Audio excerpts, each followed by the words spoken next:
Hey kids, it's July 27th, Monday. I'm sitting in the bathroom of our hotel room, not actually doing anything in here, just sitting. The younger one of you is sleeping, and the last thing I want to do is wake you up. Your mother has taken over with the older one of you, who is playing with the friend you made here, so this bathroom is currently the only private place I can find. Parenthood creates some unusual definitions of me time. It's around noon, and today I want to tell you something about my life that may surprise you. I have never been in a physical fight, not once. I have never punched anyone. Nobody has ever punched me. I have never stood in the middle of a crowd while people shouted around us, waiting to see who would swing first. For more than 40 years, I have somehow avoided it. I would love to tell you that this happened because I was always exceptionally calm, courageous, and wise. That would not be true. Sometimes I probably made a sensible decision. Sometimes I controlled my temper.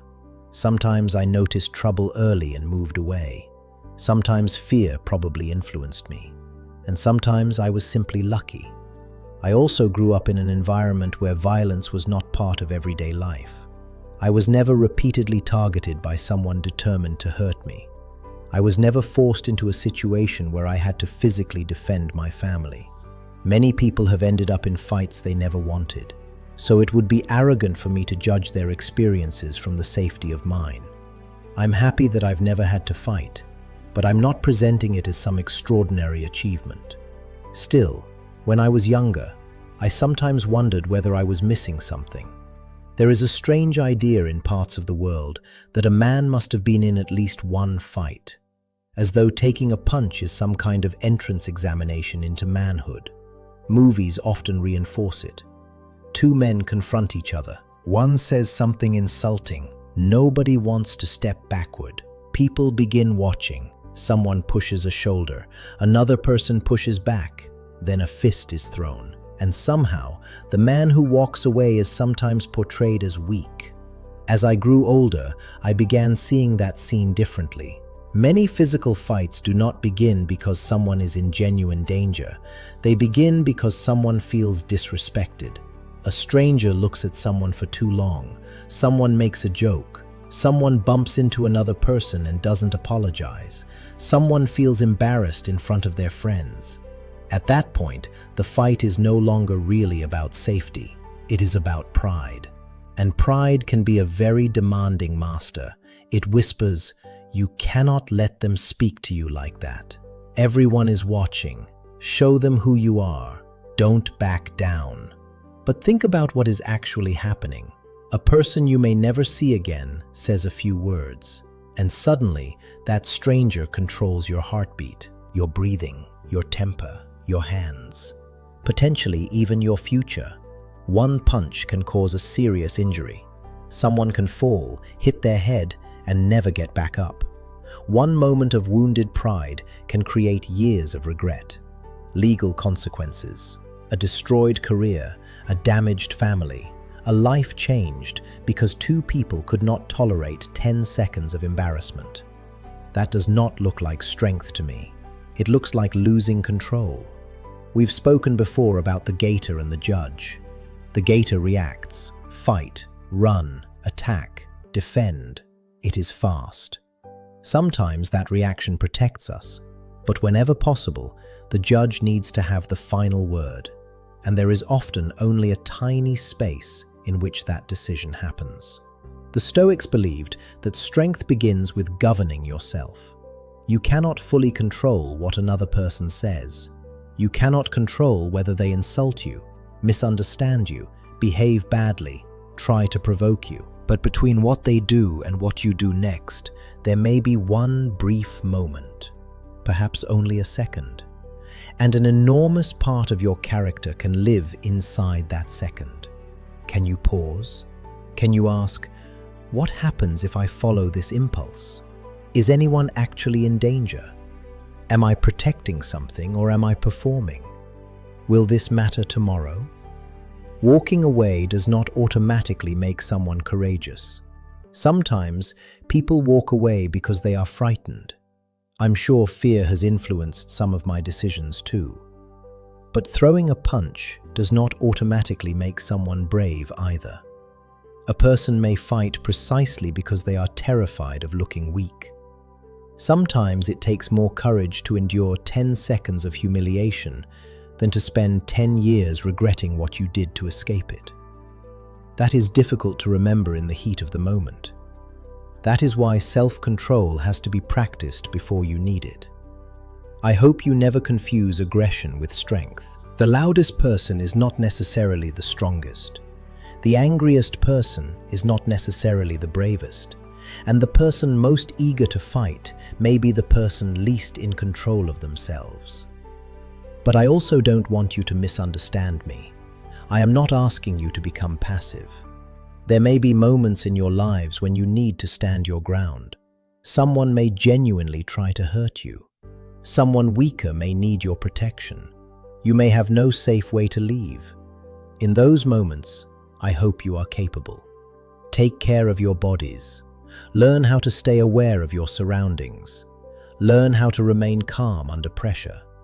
Know how to protect yourselves if you ever genuinely need to. But remember why strength exists. Use it to protect, not to perform.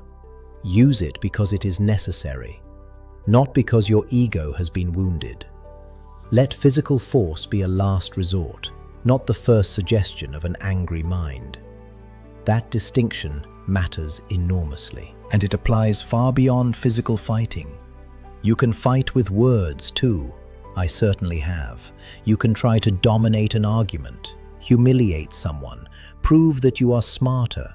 Keep pushing long after the original disagreement has stopped mattering. The body may remain still while pride is fighting with everything it has. The same question applies. What exactly am I protecting? Sometimes it is a principle, sometimes another person, sometimes an important boundary. Those things can be worth defending. But sometimes all we are protecting is our need to be right. That is usually a very expensive thing to defend. I cannot promise that you will go through your lives without ever being in a physical fight. Your lives will be different from mine, and my record does not prove anything extraordinary about me. Perhaps I was disciplined on some days, wise on others, afraid on others, lucky many times. Most likely, it is a mixture of all of those things. But I can tell you one thing with complete confidence. I do not regret any meaningless fight I walked away from. There is no stranger whose opinion of me was important enough to risk my health, my future, my family, or theirs. One day, someone may call you weak because you refuse to fight. Let them. You may even smile. Their words do not determine your strength. In exactly the same way, someone calling you brave does not magically make you courageous. Your qualities do not need to be constantly demonstrated to strangers. You do not need to prove that you are intelligent to everyone who questions you. You do not need to prove that you are successful. You do not need to prove that you are tough. And you certainly do not need to prove that you are dangerous. What I want for you is something more difficult. I want you to be capable of strength and capable of controlling it. That combination matters. Someone who is incapable of acting may call themselves peaceful simply because they have no alternative. Someone who has strength, feels anger, knows they could act, and still chooses the wiser response when violence is unnecessary, that requires self-command. At the same time, someone who refuses to act when a person genuinely needs protection may be hiding behind the language of peace. Wisdom lies in knowing the difference. That is why I don't think strength is measured by how quickly you enter a fight, or even by whether you win one. I think it is measured by whether you know what is actually worth fighting for. Your family, your principles, someone who cannot protect themselves. Your dignity, not your pride, but your dignity. Truth, justice. Certain things may require courage and firmness, but a stranger's insult? A stupid joke? Someone bumping into your shoulder? Your ego will survive. Let it. You have far more valuable things to protect, so become strong, physically if you can, mentally, emotionally, morally. But become equally skilled at deciding when that strength should remain unused, because sometimes the strongest hand is the one that stays open. Sometimes the bravest step is backward. Sometimes the wisest victory is leaving a meaningless fight without needing anyone else to understand why. And when something truly is worth defending, you will hopefully still have your strength available for what actually matters. And do not ever forget, I love you both very, very much.